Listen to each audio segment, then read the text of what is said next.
Chapter number 16, that is economic liberalization and globalization. We have did many previous concepts, that is economic liberalization, advantages, disadvantages. Then the second point, that is privatization, advantages and disadvantages. And the third concept that we have seen is globalization, its advantages and disadvantages. Now we are moving ahead with the next topic, that is WTO, World Trade Organization. World Trade. Trade means exchange of goods and services. That is business. That is business. So World Trade Organization, what does it do? Let us look into the text. World Trade Organization was established on 1st January 1995. Underline the sentence. It was established on 1st January 1995 by the member nations of United Nations. It was established by UN, that is United Nations. Its headquarters is located in Geneva, that is in Switzerland, and its objectives are as follows. Point number 1. To remove obstacles influencing global trading. To remove the obstacles which are there at the global level. Because of the industrial policy that took place in the year 1991, right, it gave a new era, it gave a new development, it gave a new year, right, a kind of a revolution that was happening in India throughout the world. So at that point of time, WTO was considered as a mediator, between two countries, right? If there is any kind of difference or if there is any kind of dispute while the trade activities are going on, WTO was working as a mediator to solve the issue. So that was its main objective. That is to remove the obstacles. If there are some differences, if there are some, misunderstandings between two nations in the terms of trade, if there are some obstacles, right, WTO was the one which removed each and every barrier so that the business activity can take place smoothly, right? Point number 2. To remove protection policy given to industries of the country for foreign trade. There were some particular policies which have been framed by the government of an individual country. There are in this world more than 194 countries. How many countries are there? More than 194. Every country has its own rules and regulations. Every country has its own laws, right, which was creating a barrier to trade at the other countries. Right? So at that point of time, the rules and regulations which were framed by WTO, it helped the countries to trade easily. Right? So point number 2, I'm repeating it again. To remove the protection policy, that means whatever the policies that were being framed by the government of every country, they removed the protection policy and they allowed the product to trade at the global level. Right? So that the foreign trade would be possible, right? So that is again a function of that is objective of WTO. Point number 3. To coordinate with global trade policies and economic policy. To coordinate means to combine. To coordinate with global trade policy. Now as the business was established at the international level, there were some different sets of rules and regulations at the international level. Because every country was trading, right? Yes or no? Yes. Right? When every country was trading, so there were some set of rules and regulations which were being made by WTO, right? In which all the countries agreed to their terms and conditions so that the trade activities would take place easily. In the previous years, it was not like that. Import and exports were not allowed that much. So at that point of time, WTO made a certain framework of rules and regulations where majority of the countries accepted that rules and regulations and the foreign trade was welcome. Our product can easily be shifted to other countries and other products can be easily exported to or imported to our countries. That is all because of WTO. Right? And point number 4. To solve the trade related disputes arising in the world. Obviously when you trade at the international level, there are obviously going to be some minor disputes between two countries, right, or minor differences between two countries when there is a trade is going on. At certain point of time there may be an issue in payment, at certain point of time there may be issue in delivering goods and services, right? So whatever the differences were there at that point of time, right, It was WTO who was working as a mediator and was solving each and every issue. Was solving each and every issue. So the main objective of WTO was the business or the trade activities which are prevailing in this world should not be stopped because of the differences or because of the different rules and regulations of the country. Right? Main objective એમનો એ હતો business અટકવો ના જોઈએ. As simple as that. Business should not stop. Will make certain kind of rules and regulations where it gives encouragement at the international level to increase the business. To increase the business. If there are some differences, WTO will sort the differences and will make new rules and regulations which will make the trading practice easy. Which will make the trading practice easy. So these were the four main objectives of WTO. Is this concept clear? Okay. Moving ahead to the next concept, that is functions of WTO. Now, what were the functions of WTO? What a function means, its work. WTO actually काम શું કરે, the functions શું કરે. Point number 1, to set up a required structure for implementation of agreement related to multinational trade and agreements related to it. Agreements related to multinational trading activities. There were certain agreements which were being made by WTO, which were being made by WTO at the international level, so that the products can be imported and exported easily. That was its main function. કઈ પણ problem છે બે country વચ્ચે, in the terms of import and export, we are there. You tell us what is your problem. We will let know the other country why it is creating a difference in the terms of import and export. We will talk to them. If the condition is suitable, we will make a flexible law related to this trading activity so the business can expand easily. चार अलग अलग countries છે, ચારેના rules and regulations अलग अलग છે. So WTO, for example, I am WTO, right? I will ask to each and every country, what is your rules and regulations? What is your rules and regulations? What is your rules and regulations? And what is your rules and regulations?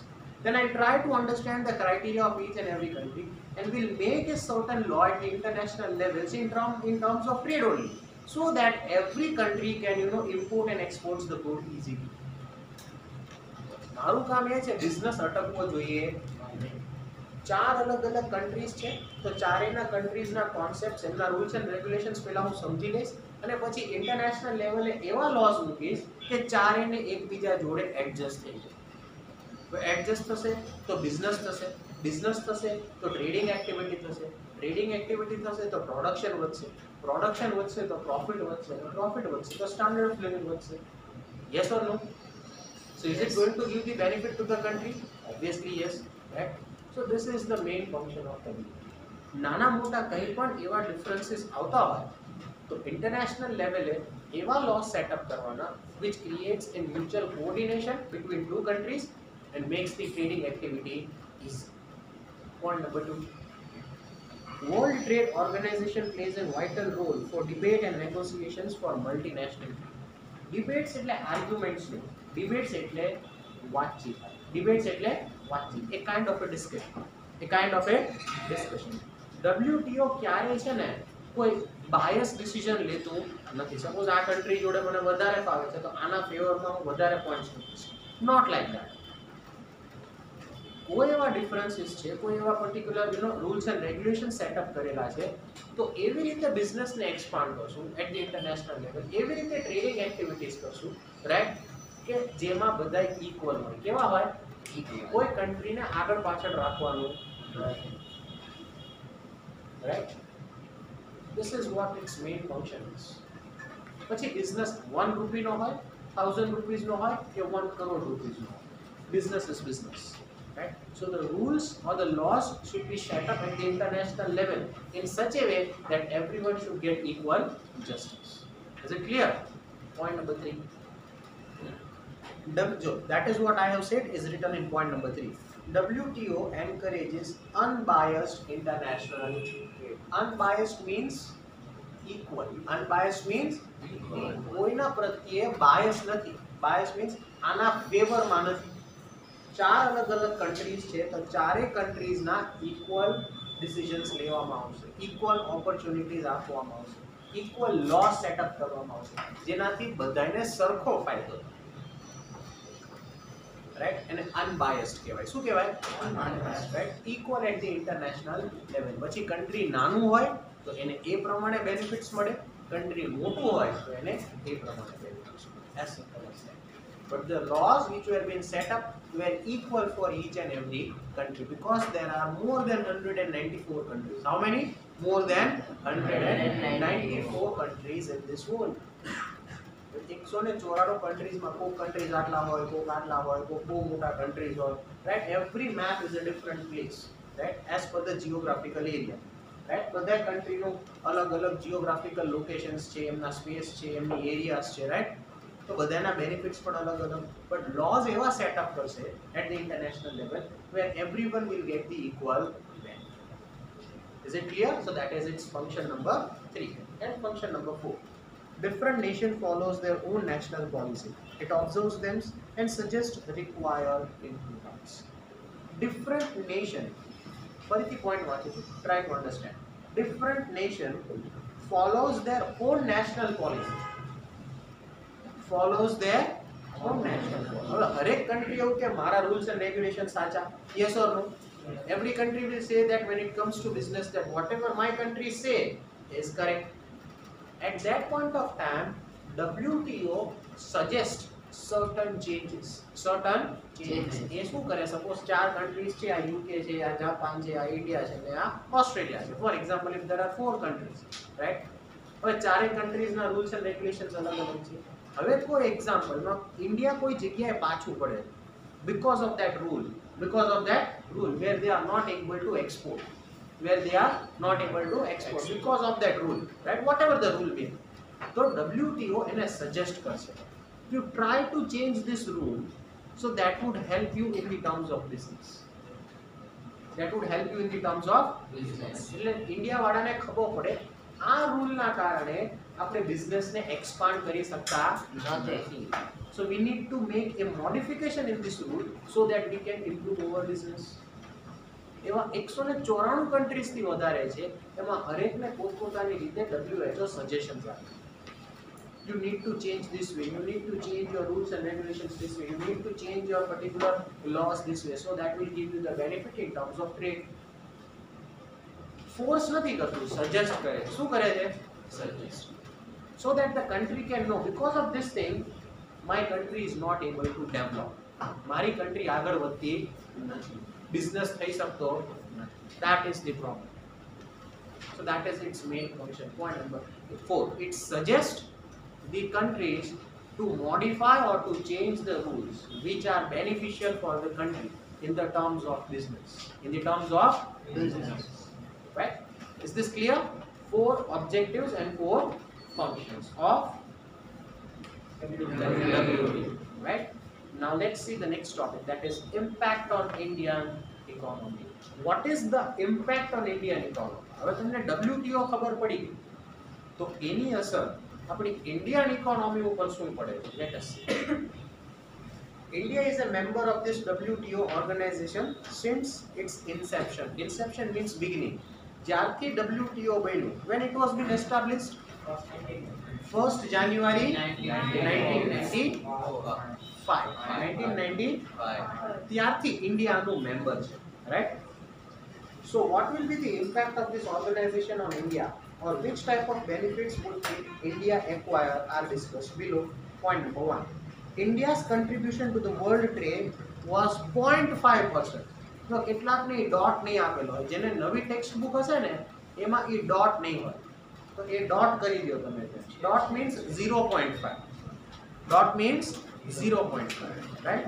Or you can write down 0.5, right? India's contribution to the world was 0.5%. Our exports have increased tremendously due to increase in international trade, and as a result of it, India's contribution in the world trade has increased to 1%. Right? 1995 માં આપણે જે trading activities થતી હતી એ કેટલું હતું? 0.5%. કેટલું હતું? 0.5%. હવે કેટલું છે? ડબલ થઈ ગયું? યસ ઓર નો? 0.5 એટલે અડધું. તો હવે કેટલું થઈ ગયું? 1%. So it is almost double. Right now, India is exporting on a double scale. On a double scale, right? So this is a benefit that we are getting because of WTO. The kind of rules which were being made at that point of time when it was established, because of that set of rules and regulations at the international level, we are able to trade at the global level almost double of the time. Almost double of the time, right? Point number 2. Being a member of WTO, export of ready-made clothes of our country has increased. What is the main thing that we were exporting? Ready-made clothes. What is the main thing? Ready-made clothes. That is what we were exporting at the international level. Point number 3.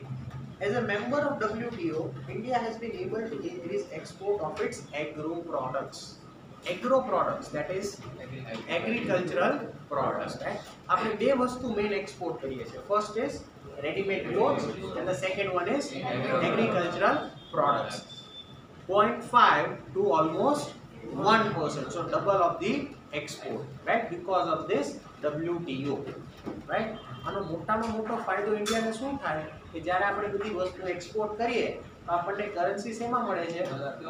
ડોલર્સમાં, foreign કરન્સીઝ આપણને મળે, right? જે પણ કન્ટ્રીમાં આપણે export કરીએ છીએ આ બધી વસ્તુ, so we are being getting the income in the terms of dollar, in the terms of euros, in the terms of pound or any other currency, right? તો આપણને એટલો વધારે બેનિફિટ મળે, right?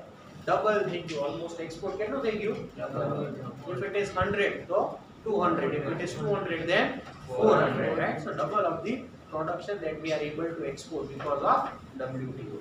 And point number 4, due to increase in export, pressures on import had reduced and foreign investment has increased in foreign exchange.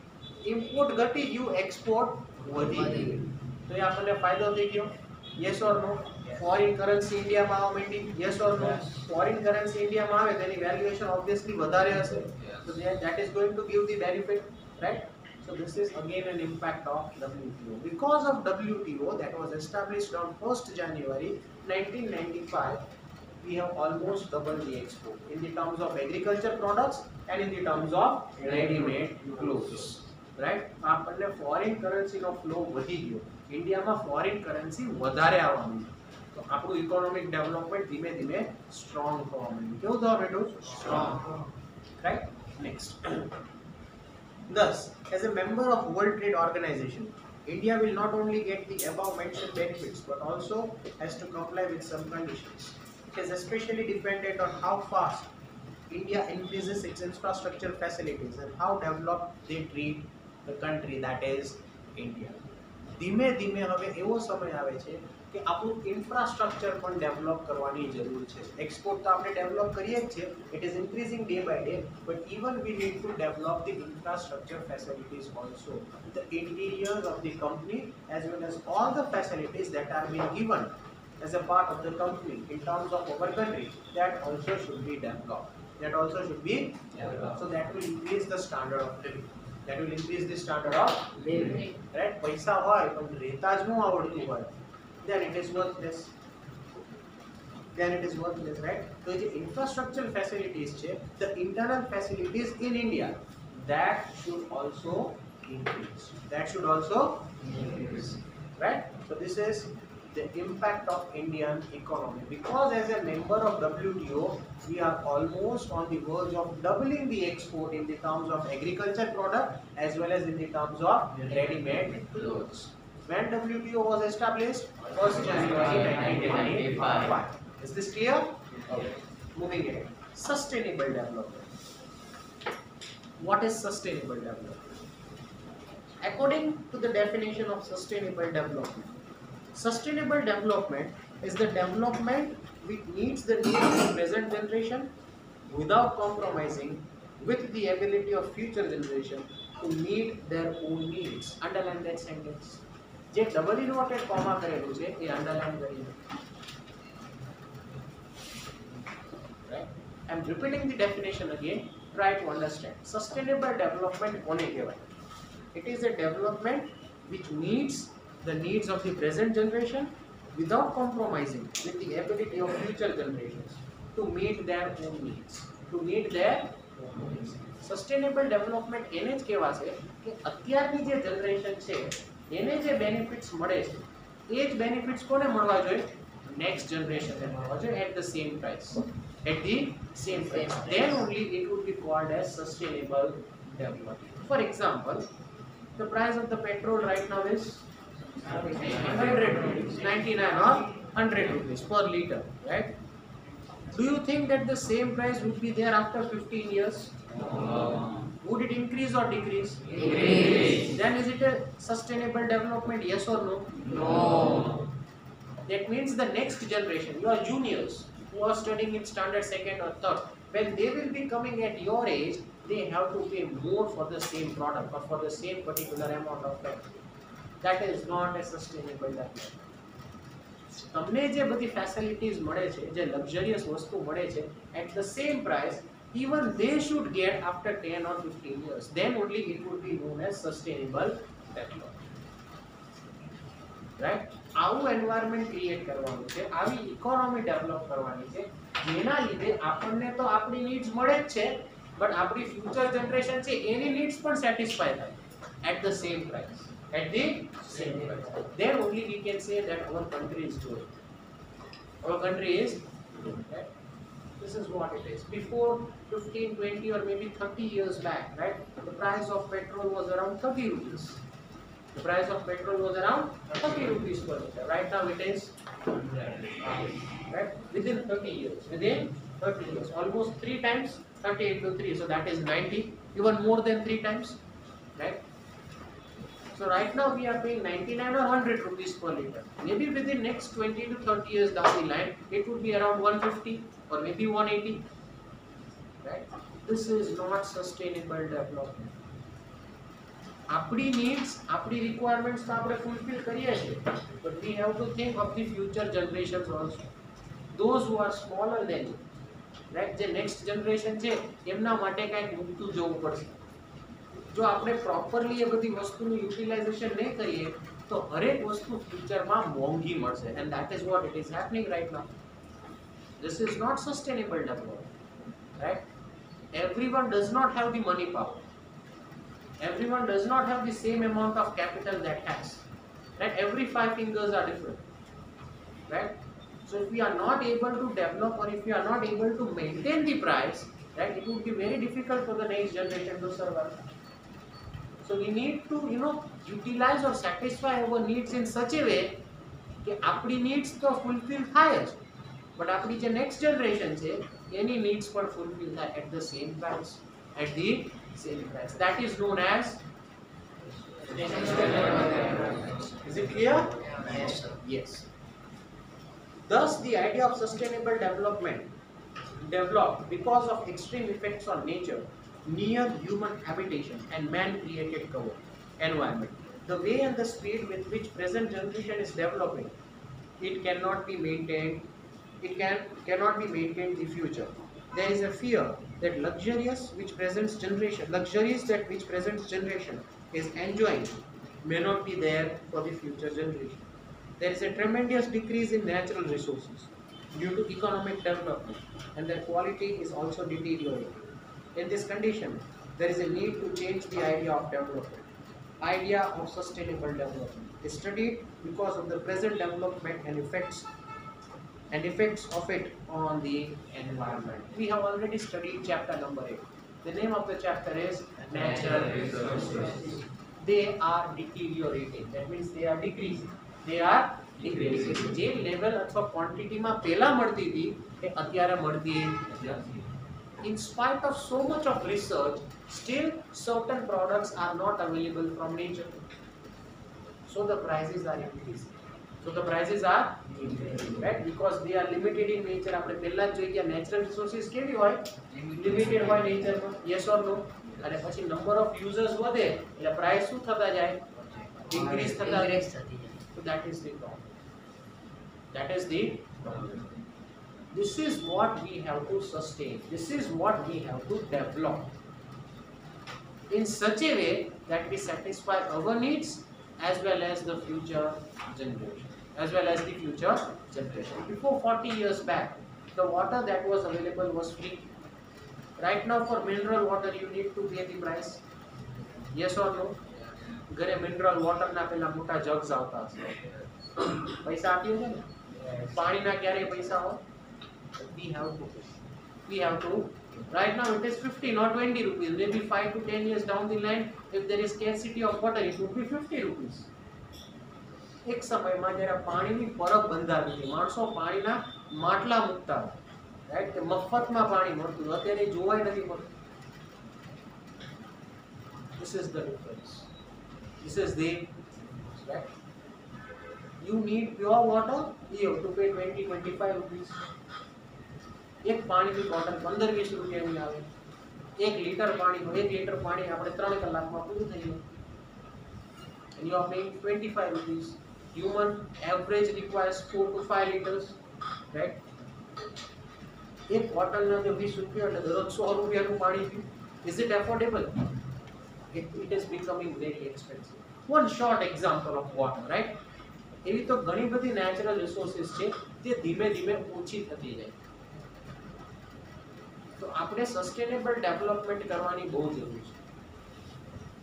આપણે આ બધી રિસોર્સિસને સાચવવાની બહુ જરૂર છે. તો આપણી નીડ સેટિસ્ફાય થશે અને આપણી નેક્સ્ટ જનરેશનને કંઈક મળશે, નહીતર કંઈ નહીં મળે. They will get nothing. They will get nothing. This is what it is. That is known as sustainable development. Is this concept clear? Yes or no? Yes. And moving towards the last topic, that is following strategies that should be adopted for conservation and preservation of natural resources. So the last two topics are there that we'll discuss in the next session. Right? If you have any